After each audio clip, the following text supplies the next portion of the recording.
notícias até agora tão boas. Índice Bovespa batendo recorde atrás de recorde. Eu já estou quase perdendo as contas, mas da semana passada para cá foram 4. E pela primeira vez a Bolsa Brasileira fechou acima dos 140 mil pontos. Daqui a pouco eu te conto tudo. Mas antes, o mercado deu um tempo do tarifaço de Donald Trump e resolveu olhar para o fiscal, aqui no Brasil e nos Estados Unidos. E não está gostando nada do que vê nas contas públicas. O presidente americano Donald Trump, no melhor estilo trator, esteve ontem no Capitólio, que é o Congresso americano, fazendo o que ele sabe fazer melhor, pressionar seu partido a votar a favor da sua proposta de corte de impostos. O apelido humilde que ela recebeu, essa proposta, Big and Beautiful Budget Bill, que, traduzindo, significa projeto de orçamento grande e maravilhoso. Cai como uma luva no narcisismo megalomaníaco do presidente americano. O ponto é que a proposta grande e maravilhosa tem enfrentado resistência no próprio Partido Republicano, tanto por parte dos chamados falcões fiscais, que são aqueles que defendem uma maior redução de gastos, receosos do aumento do déficit público, como de deputados de estados tradicionalmente democratas, que querem abrir a torneira dos gastos. Trump deu seu recado. Não quer saber de cortes no Medicaid e Medicare, que são programas de assistência de saúde para os mais pobres, e na Previdência Social.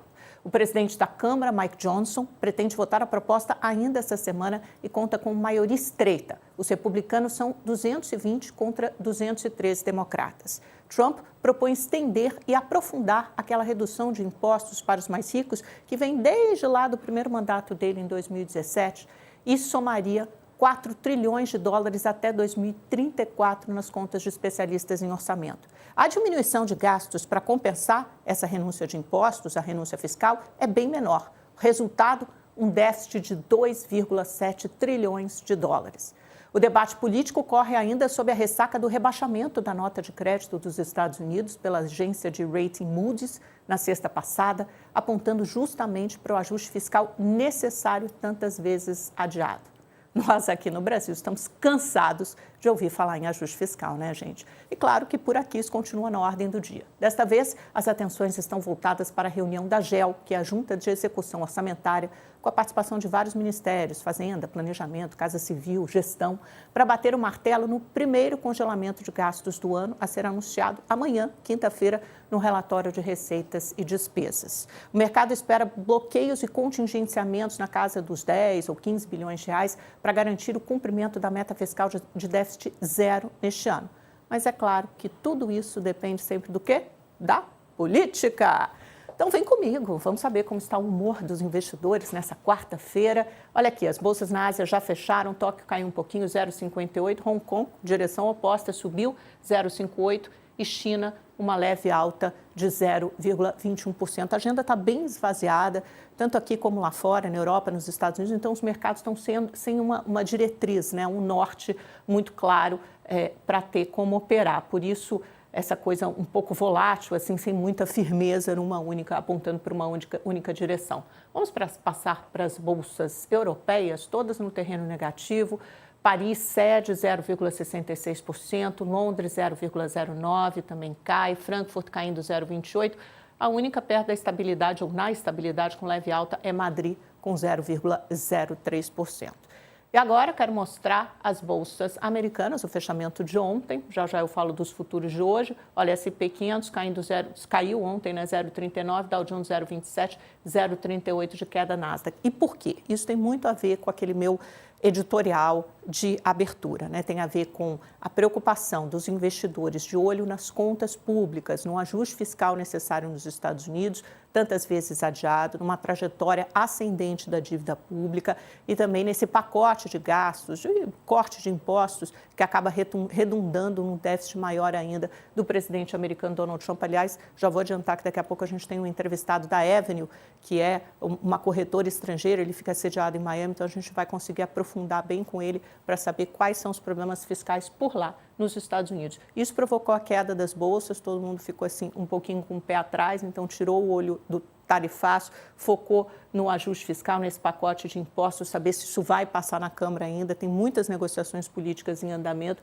Isso fez também com que o mercado de treasuries, que são os títulos de juros americanos, fechasse ontem, olha o que, aliás, a gente separou essa tela mostrando o que aconteceu desde o dia 16 de maio até o dia 20, né, nos últimos 4, 5 dias, o que vem acontecendo com o rendimento, com os juros desses títulos. Quando os investidores cobram juros maiores para financiar a dívida pública americana, quer dizer que eles estão desconfiados, eles estão cobrando um prêmio maior.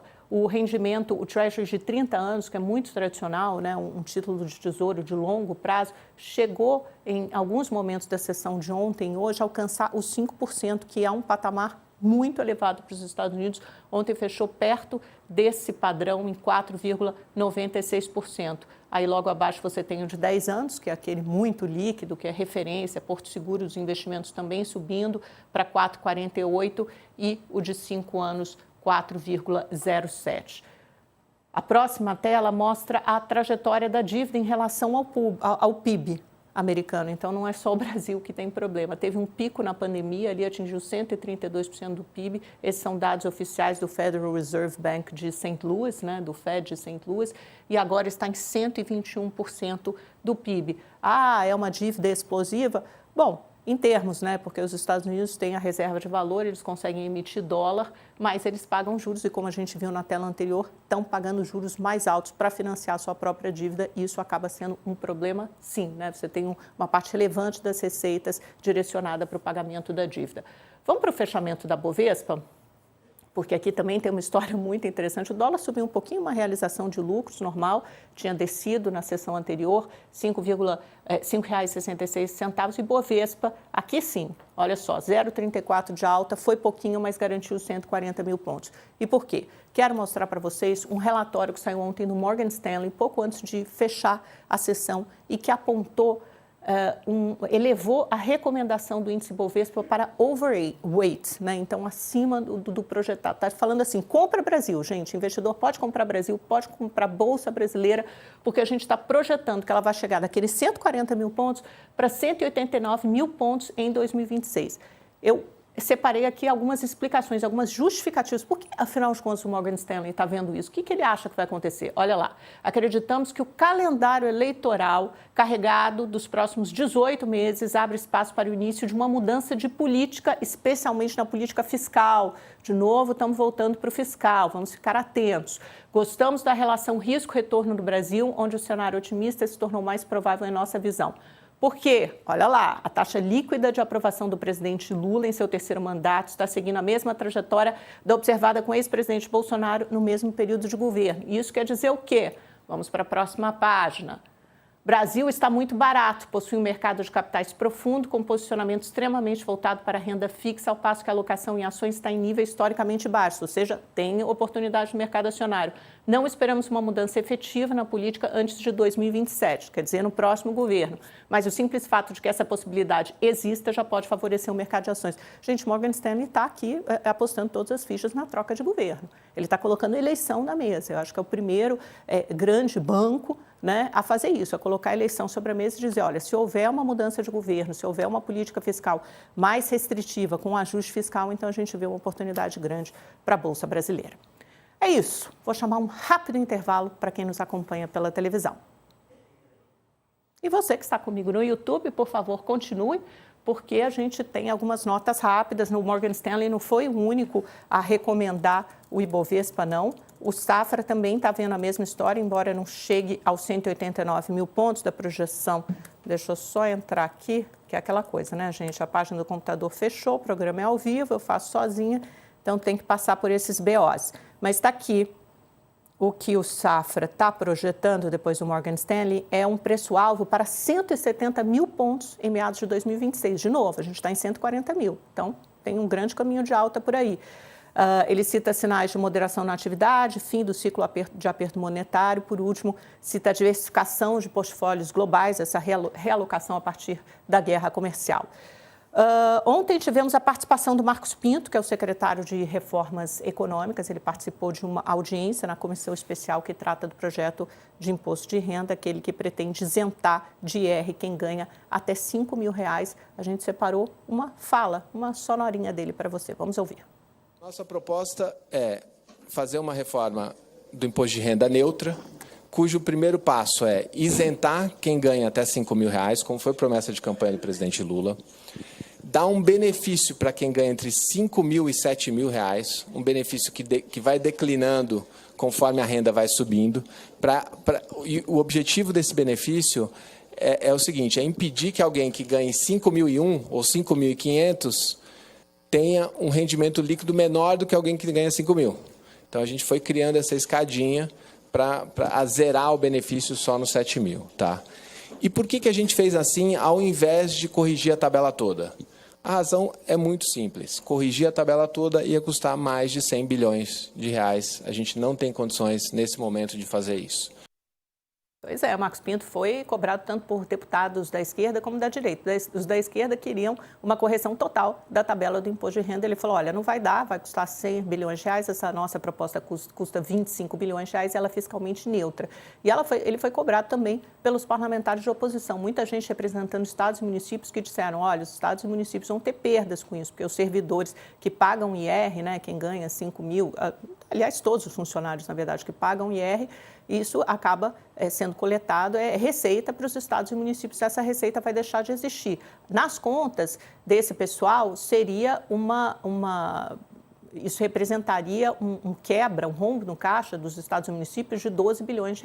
Marcos Pinto falou que não é nada disso, que é da ordem de 2 a 3 bilhões. Aliás, Marcos Pinto já está marcada uma entrevista marcada aqui para o Mercado Aberto no próximo dia 29. Então, estejam conosco, nós vamos lançar todas essas indagações para eles. E, além dele, tem uma aprovação de mais 56 requerimentos para a gente ser ouvido, para pessoas que vão ser ouvidas nessas audiências públicas da Comissão Especial do Imposto de Renda. Quem está conosco na televisão, bem-vindos de volta. Voltamos desse intervalo comercial. Vamos falar do Lula. Ele anunciou um programa de crédito para a reforma de casas ontem, num evento da Marcha dos Prefeitos em Brasília. Por isso é que nós vamos anunciar logo, um outro programa. Além do Minha Casa Minha Vida, nós vamos anunciar uma política de crédito para a reforma de casa.